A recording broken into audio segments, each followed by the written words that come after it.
sauver des vies au fond. L'honorable We're here in Ottawa with Prime Minister Justin Trudeau. I'll show you. This is me right here. En défendant sa dignité, permet de conscience face à la discrimination envers les personnes noires, il a été et est toujours une source d'inspiration au mouvement des droits civiques. Des exemples du leadership comme ceux-là sont loin d'être chose du passé. On le voit à la Chambre des communes qui, pour la première fois, est présidée par une personne noire, l'honorable. Mais on le voit aussi ici dans cette salle. Je pense à Louis-Édouard Jean-François. Il est où, mon ami? Louis-Édouard, voilà, bravo. Louis-Édouard du groupe 3737 qui, chez moi, Montréal, accompagne et offre du soutien aux entrepreneurs. Merci. Je pense à Dorothy Rose, l'audace féminine, Dorothy Théo, qui aide les femmes à prendre la place qui leur revient dans notre communauté. I also think about somebody with us here tonight, my good friend, Joseph Smith. Where are you, Joseph? You stick out of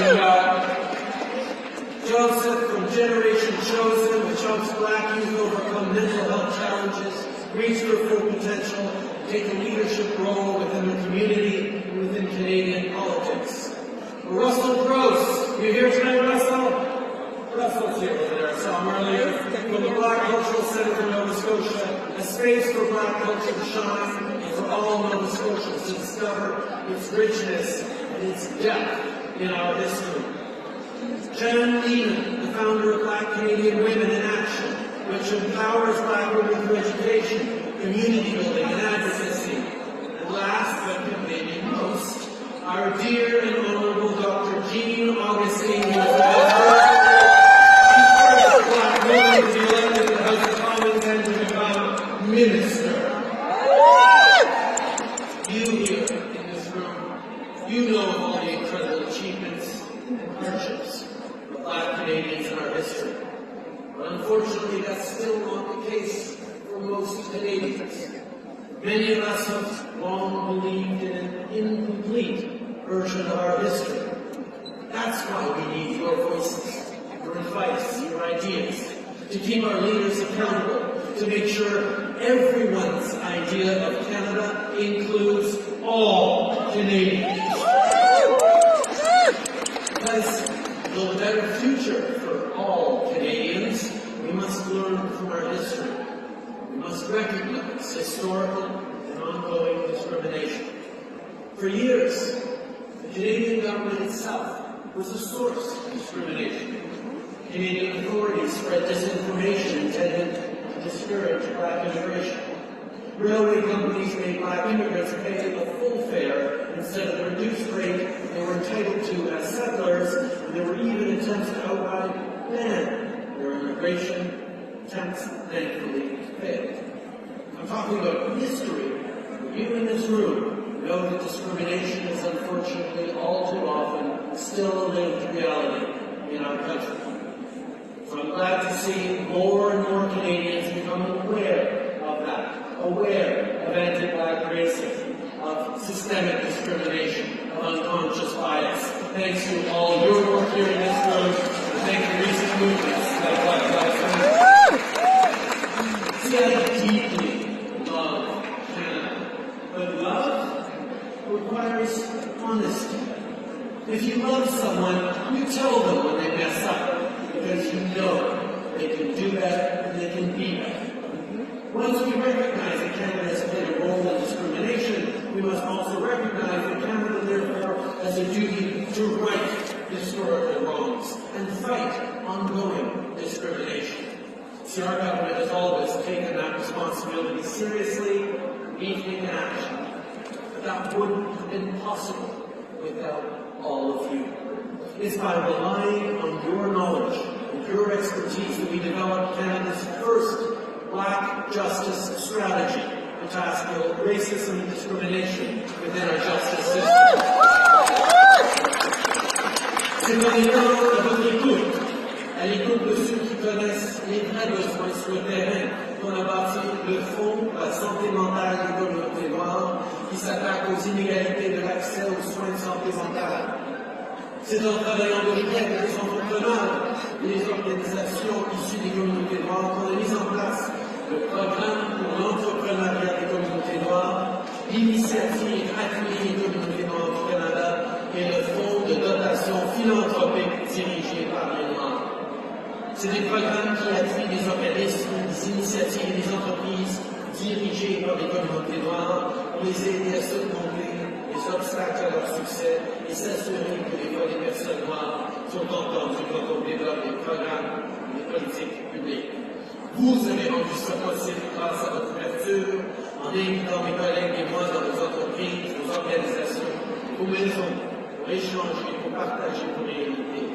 Yes, those are all parts of our government's record, but above all, that is your record as a Black community that stepped up, that pushed for change, and that delivered it, not just through this government, but right across the country. Of course, as we all know, there's so much more work to be done. As such, Canada is proud to co-sponsor the second International Decade for People of African Descent, which will give us more opportunities to celebrate the heritage, cultures, and achievements of people of African descent, and think of everything that still needs to be achieved to put an end to racism and discrimination. I have to admit, my friends, I'm a little bit emotional tonight. One of the things that comes with knowing that you're on a countdown clock to your last day means you get to be really ruthless for the things you want to do and the things that you don't want to do. And let me tell you, if I am here tonight with you all, it's because man oh man, I want to see you guys.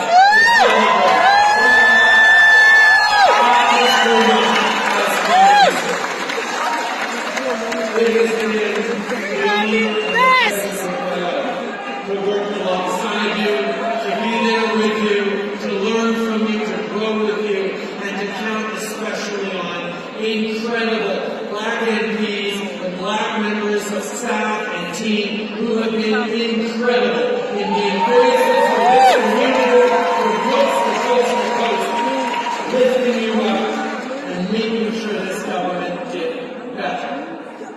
My God, the privilege that I have of serving these past 8.5 years, serving all Canadians, but particularly serving this community is one that I will never, ever forget. It has been a joy in my life. It has been a privilege.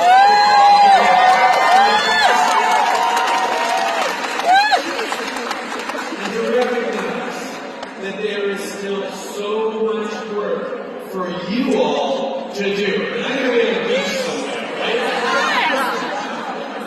I'll still be around, but there is work to do, to continue to raise each other up, to make sure Canadians see each other, truly see the extraordinary rich diversity of this country, not take for granted that diversity makes us stronger, but knows that every single day we have to stand up for it, we have to fight for it, we have to remember what's worth fighting for. That's something that all Canadians should strive for. Because when we help our fellow Canadians reach their full potential, we all benefit. When Black businesses succeed, our whole country succeeds.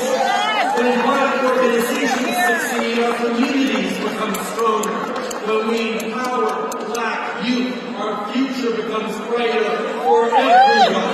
When Black Canadians succeed, Canada succeeds. That's what brings us together tonight, my friends, and that's why we can be so optimistic about the future we will continue to build together. Happy Black History Month!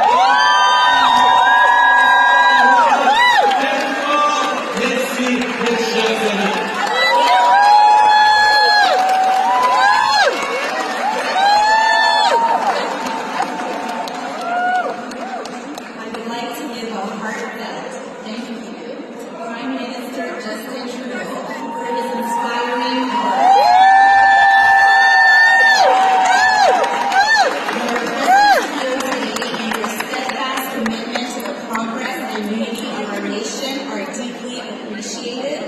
Thank you, Prime Minister, for joining us and sharing your vision. Merci, Monsieur le Premier ministre.